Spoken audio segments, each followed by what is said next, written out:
हमारे जो यहाँ लोग हैं उन्होंने तो देख ली पूरी फिल्म। मतलब जितना भी हमने दिखाना था ब्रांचेस में भी नहीं देख पाए, क्योंकि जिन जिस यहाँ से इन्होंने उठाई है, परमेश्वर उसका भला करे, उसने इसको अपनी फिल्म की वीडियो डालने के साथ एक स्ट्राइक भी रखी थी, स्ट्रॉन्ग स्ट्राइक। इनको पता नहीं चला, उसी वक्त सारी मीटिंग खत्म हो गई, आज की डिलीट होगी।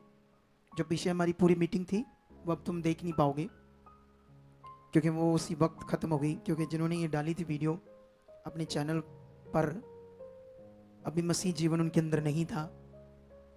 कैसे लोग थे वो कि अगर आपने डाला तो दूसरों को डालने दो, दिखाने दो, जितना मर्जी दिखाएं लोग। लेकिन उन्होंने इसके साथ एक स्ट्रॉन्ग स्ट्राइक रखी थी कि उनका कोई भी कंटेंट ना ले पाए। तो मैंने तो इनसे कहा था कि चेक कर लेना, कुछ ऐसी प्रॉब्लम ना आए। तो ये थोड़े महान है, ऐसी चीज़ें ध्यान नहीं देते। तो वो सारी आज की मीटिंग ख़त्म हो गई है। जो पीछे था पार्ट, और वो क्या कहते हैं उसको, ब्रांचेस में भी ये वीडियो देख नहीं पाए लोग, ऑनलाइन भी नहीं देख पाए। लेकिन डोंट वरी, ये जो हमने देखा बहुत दर्दनाक था। ये इतना दर्दनाक क्यों था, किसके लिए था? यीशु ने कोई पाप किया था? यही सबसे बड़ा विषय है, और यही शरीर में लोग नहीं समझ पा रहे। शरीर में यही लोगों को समझ नहीं आती कि यीशु में चलकर लोग फिर पाप करते हैं। कुंवारे बच्चे, कुंवारी लड़कियां, इंस्टाग्राम है, फ्रेंड्स बातें करते हैं, पुट्ठी सिद्धि, गंदे काम, गंदी सोच, जिसको पाप कहते हैं। ये इसीलिए तो ये किया ना यीशु ने, ताकि हम पाप ना करें, पाप की जिंदगी हमारे अंदर ना हो, हम पाप से बाहर आ जाए। कितनों को बात समझ आ रही है? ये ज्ञान संसार के पास नहीं है। संसार पाप में है, वो पाप की जिंदगी जी रहा है।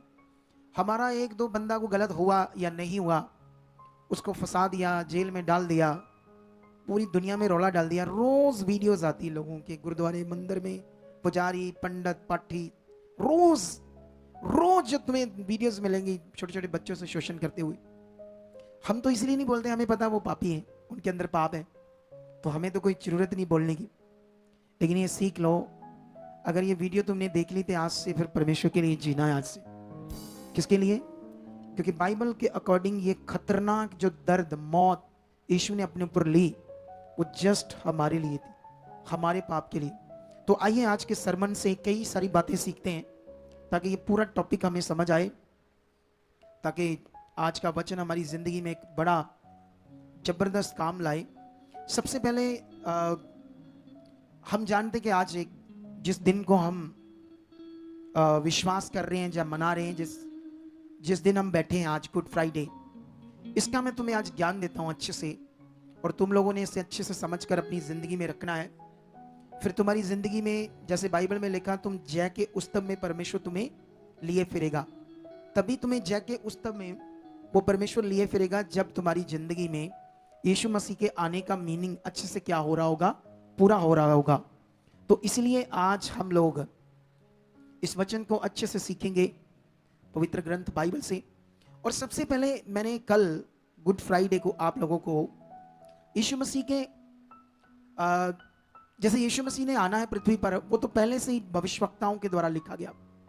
वो कैसे पैदा होना है, कैसा, किससे पैदा होना है, ये सारी बातें पहले से लिखी गई। लेकिन अभी मैं आज तुम्हें यीशु मसीह की काफी सारी भविष्यवाणियां हैं, जो अलग अलग भविष्यवक्ताओं ने यीशु मसीह की सलीबी, क्रूसीफाई को पहले से आत्मा के द्वारा लिख दिया। क्या पूरी दुनिया में ऐसा कभी होता है? क्या पूरी दुनिया में किसी संत, महात्मा, गुरु, पीर, पैगंबर के बारे में ऐसा कुछ लिखा है जो बाद में वो पूरा हुआ हो? सोचो, कभी भी नहीं ऐसा हुआ, पूरी दुनिया में ऐसा नहीं हुआ। कथा कहानियां हो सकती है मनुष्यों की बनाई झूठी, लेकिन यहां पर मैं आप लोगों को आज कुछ यीशु मसीह की भविष्यवाणियों के बारे में, जो यीशु मसीह के पैदा होने और ये क्रूसीफाई होना है, इससे पहले ही कई भविष्यवक्ताओं ने उसके बारे में लिख दिया। सबसे पहले मैं यशाया की पुस्तक में जाऊंगा और यहां से तुम्हारे लिए एक भविष्यवाणी को पढ़ूंगा।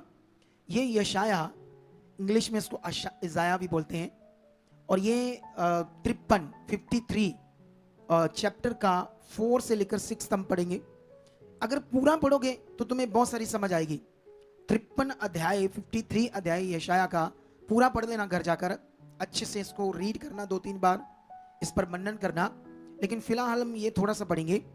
ऐसा लिखा, निश्चय उसने, मतलब यीशु ने हमारे रोगों को सह लिया और हमारे ही दुखों को उठा लिया, तो भी हमने परमेश्वर का मारा कूटा और दुर्दशा में पड़ा हुआ समझा, परंतु वह हमारे ही अपराधों के कारण घायल किया गया, वह हमारे अधर्म के कामों के कारण कुचला गया, हमारी ही शांति के लिए उस पर ताड़ना पड़ी, हमारी ही हम ताकि उसके कोड़े खाने से हम चंगे हो जाएं।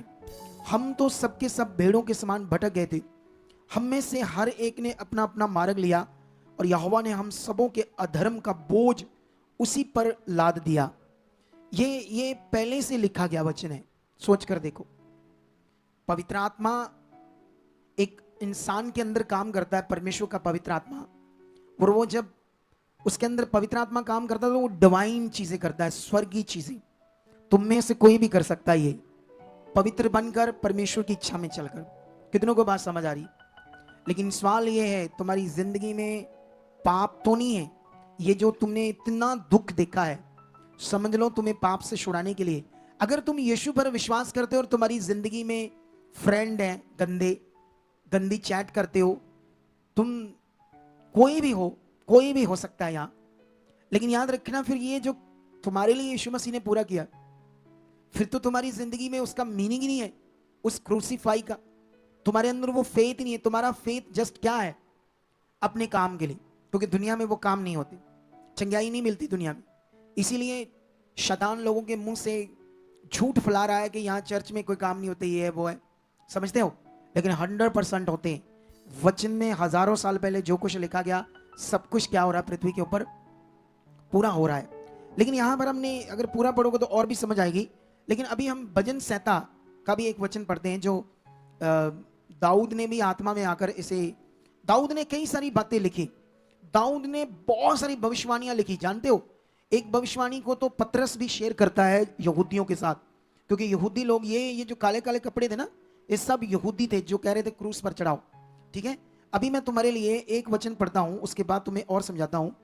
ये हमें मिलेगा 22 का भजन संहिता, पंजाबी च कहते जबूरां दी पोथी, उसका 18 लिखा, वह मेरे वस्त्र आपस में बांटते हैं और मेरे पहरावे पर चिट्ठी डालते हैं।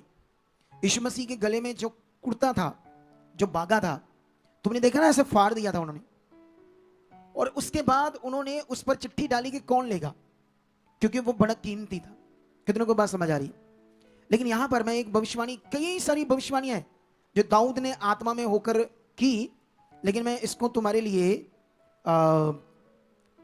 प्रेरितों की बुक में जाना चाहता हूं। प्रेरितों की बुक में, वहां पर मैं तुम्हें एक जबरदस्त बात समझाता हूं भविष्यवाणियों की। यहां पर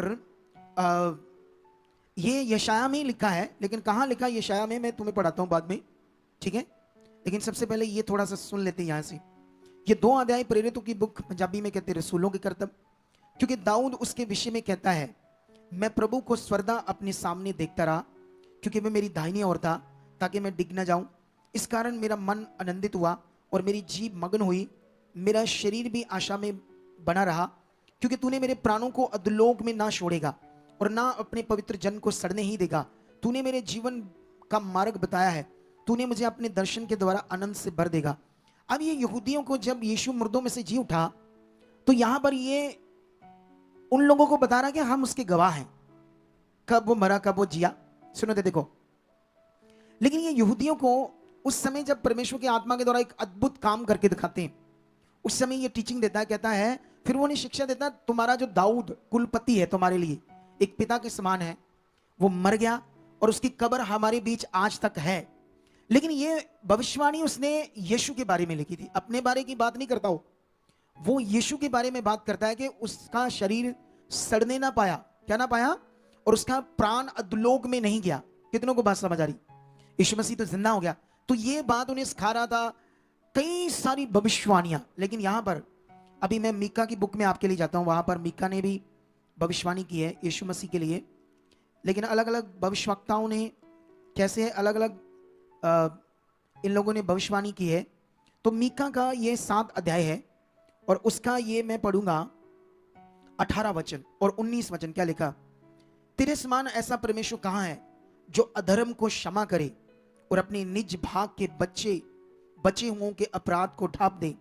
वह अपने क्रोध को सदा बनाए नहीं रहता, क्योंकि वह करुणा से प्रीति रखता है वह फिर हम पर दया करेगा और हमारे अधर्म के कामों को लताड़ डालेगा।